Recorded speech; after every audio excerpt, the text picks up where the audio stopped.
Just like string, list and tuples, Python comes with many functions using which you can work on Python dictionaries. So let's see all these functions and methods one by one and apply it to the dictionary practically. Now let's see dictionary functions. First function is length function, which returns the length of the dictionary.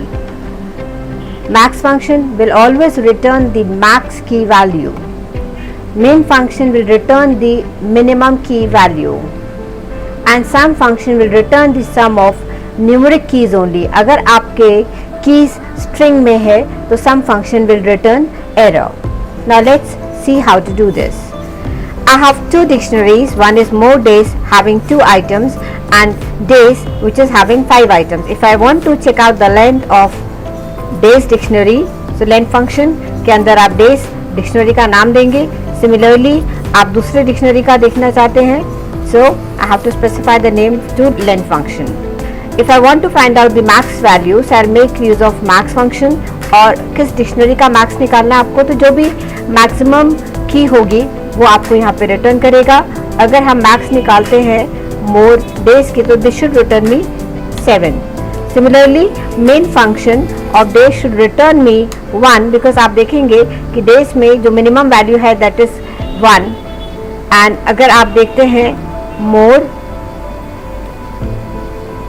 days का, तो more days में 2 ही value है 6 and 7. This should return me 6. You can make use of sum to add the values of keys. So I say days. So it is 15. अगर हम बोलते हैं सम करो keys का, कौन से कीज का, मोर डेज डिक्शनरी का, तो यहाँ पे 6 and 7 ये 2 की है, तो शुड रिटर्न मी 13. बस इतना ध्यान दीजिएगा कि some function will only work with keys which are numeric, not with string keys. Let's move ahead. Keys function will always return you the list of keys. Values function will return you the list of values, and items function will return the list of items, and one item is key value pair. As we know कि जब भी आप कोई dictionary बनाते हैं तो keys होते हैं, values होते हैं और key value को मिला के item बनता है. अगर हमें इस डिक्शनरी के कितने keys हैं ये देखना है तो हम बोलते हैं days dot keys. So this will give you the list of keys कि हमारी डिक्शनरी में 1, 2, 3, 4, 5 नाम के कीज हैं. इसी तरह से अगर आपको वैल्यूज देखना है तो आप डिक्शनरी का जो भी नाम है उसका मेथड यूज करेंगे values. This will return you the list of values. तो हमारे इस डिक्शनरी में जो वैल्यूज हैं Sunday, Monday, Tuesday, Wednesday, Thursday, उसका आपको लिस्ट मिल जाएगा. अगर हम की वैल्यू पेयर यानी आइटम्स का लिस्ट चाहते हैं तो हम बोलेंगे डेज डॉट आइटम्स. तो ये आपको रिटर्न करेगा की वैल्यू पेयर कि 1 की का वैल्यू संडे है, 2 की का वैल्यू मंडे है. तो आप देखेंगे एक एक आइटम को उसने एज अ टपल यहाँ पे दिया हुआ. So basically this returns you the list of tuples. अगर आप स्क्वायर ब्रैकेट देखते हैं सो दिस डिनोट्स लिस्ट, और लिस्ट के अंदर क्या है, लिस्ट ऑफ टपल्स. तो एक एक आइटम को वो एक एक टपल के फॉर्म में क्रिएट कर देता है. So this is how you can make use of keys, values और items. If you want to get the value of any item using key of the dictionary, then you can make use of get function. जब भी आप get function को use करेंगे तो जो भी आपके डिक्शनरी का नाम है जैसे l dot get और जो भी जिस की वैल्यू आपको चाहिए वो सिंगल कोट में आप स्पेसिफाई कर दीजिए. So this will return you the value of that particular key in that particular dictionary. Clear will remove all the items but it will leave the dictionary existing in the memory. मतलब उसके item सारे remove हो जाएंगे but still dictionary will exist. And how to use this, will have to use the name of dictionary dot clear. Now let's see how to use these functions. Get function, अगर हम यहाँ पे days लिखते हैं it prints the entire dictionary, या हम print function use करते हैं तो ये भी आपको पूरा डिक्शनरी यहाँ पे प्रिंट कर देता है. अगर हम चाहते हैं कि किसी पर्टिकुलर की वैल्यू देखें तो उसको आप 2 तरीके से देख सकते हैं. या तो आप सीधे जो भी आपका डिक्शनरी का नाम है और स्क्वायर ब्रैकेट में जिस की वैल्यू को देखना है, लेकिन अगर आपका स्ट्रिंग है तो आप सिंगल कोट में देंगे, अगर आपका नंबर है तो डायरेक्टली आप नंबर दे सकते हैं. तो this should return me Sunday, या हम बोल सकते हैं डेज का 5th वैल्यू आप दिखाएं, सो दैट इज थर्सडे। आप इस तरह से देख सकते हैं, या फिर आप यूज कर सकते हैं गेट फंक्शन का, और गेट में आप देते हैं की का नाम। तो अगर मैंने की का नाम दिया 1, so this will return me the value of की 1। इसी तरह से इफ आई से गेट फंक्शन एंड आई से 4 की, so this will return me the Wednesday. I'm not using single quote or double quote while specifying the key because my keys are numeric. So this is how you can make use of get function to retrieve the value of a dictionary by its key.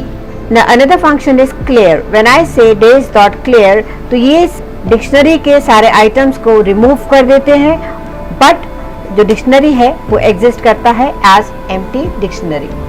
Now we move on to further more functions. Pop function will remove the item by its key.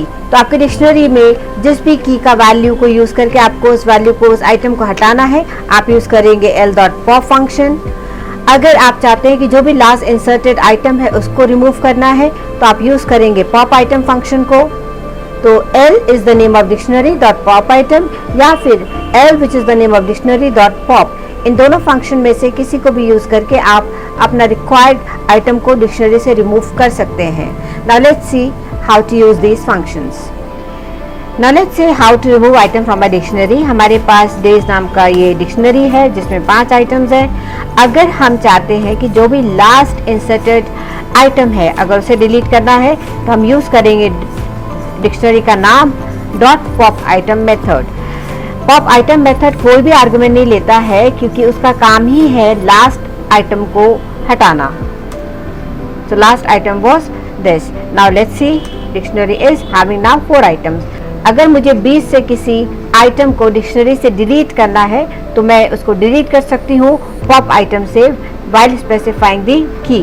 So I will say days dot pop, और यहाँ पे आपको वो की specify करना है जिसकी value को आपको डिलीट करना है, यानी उस आइटम को डिलीट करना है। Now let's see days.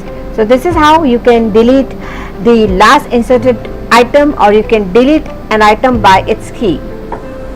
कभी कभी हमारे पास एक ऑलरेडी डिक्शनरी बना होता है और उस डिक्शनरी की कुछ कीज को यूज करके हम एक नया डिक्शनरी बनाना चाहते हैं। तो आप जब भी ऐसा कुछ करना चाहते हैं, you will have to make use of from keys function. ध्यान दीजिए कि D1 is a dictionary having 1 and 2 as key and ONE1 TW2 as its value. इसी तरह से अगर मुझे दूसरा डिक्शनरी बनाना है इसके कीज को यूज करके, तो I will say D2 equals to D1 dot from keys and bracket में आप देंगे यहाँ पे जो भी आपको कीज का लिस्ट चाहिए। तो आपने बोला 1 and 2 इन दोनों कीज को यूज करो, लेकिन इन दोनों की को बनाते समय वैल्यू क्या देगा, ये हेलो। अगर हम देखते हैं हमारे पास में डेज नाम का ये डिक्शनरी है और जिसमें कीज है 1 2 3 4 5 with value Sunday to Thursday. अगर मुझे इस एग्जिस्टिंग डिक्शनरी के कीज को यूज करके एक नया डिक्शनरी बनाना है तो आई से न्यू डेज, और ये मुझे किस डिक्शनरी से बनाना है, डेज से। लेकिन डिक्शनरी की किस से बनाना है, तो आई से फ्रॉम कीज, और आप इसमें लिस्ट देंगे उन कीज का, और जो कीज बनेंगी उसकी डिफॉल्ट वैल्यू क्या रहेगी, तो आई एम स्पेसिफाइंग लीव। इस तरह से अब आपको लिस्ट यहाँ पे देनी है कि मैं संडे को और वेडनेसडे को 2 दिन क्रिएट करना चाहती हूँ और डिफॉल्ट वैल्यू रहेगी leave. Now you see this newly created dictionary by using from keys method. days dictionary से 1 और 4 ये 2 की उठाया, नया डिक्शनरी बनाया और 1 और 4 की जो क्रिएट किया उसकी वैल्यूज को जो आपने यहाँ स्पेसिफाई किया था उस वैल्यू से पॉपुलेट किया। So this is how you can create a new dictionary from existing dictionary by using its key and a default value. Now we come to update function. Suppose आपके पास एक dictionary है और जिसमें कुछ values हैं और एक और डिक्शनरी है जिसमें कुछ और वैल्यूज़ हैं। आप चाहते हैं कि किसी एक डिक्शनरी को हम अपडेट करें दूसरे डिक्शनरी के वैल्यू के साथ में, तो आप उसको एक्सटेंड कर सकते हैं using this update function. Suppose D1 is a dictionary with 2 item और D2 एक और डिक्शनरी है जिसमें 3 and 4 नाम के 2 आइटम्स हैं। अगर हम चाहते हैं कि D2 के आइटम्स को इसमें अपेंड कर दें तो हम यूज करेंगे D1 dot update with the values of D2 dictionary. Now friends, I have two dictionary, एक है days और दूसरी है more days, like this. अगर मैं चाहती हूँ कि जो मेरा डेज डिक्शनरी है उसको मैं एक्सटेंड कर दूँ या उसको मैं अपडेट कर दूँ with the values of this second dictionary. So बहुत सिंपल है ये करना. आप बोलेंगे डेज डॉट अपडेट और किससे करना है, more days. Done. So days is now having to values from more days dictionary. तो उसने क्या किया, एक डिक्शनरी को अपडेट किया, लेकिन किससे किया, जो आपने यहाँ पर अपडेट मेथड में जिस डिक्शनरी का नाम स्पेसिफाई किया उसके आइटम्स को उठा के उसने डेज डिक्शनरी में अपेंड कर दिया. So this is how you can extend your dictionary by appending the items of another dictionary. So now we have seen to work on string, list and tuples, and in this section we have seen how to work using dictionaries. So I hope all this session will enable you to work comfortably on the sequences of Python. Keep learning, keep enjoying, but please do not forget to subscribe, like and share. Thank you.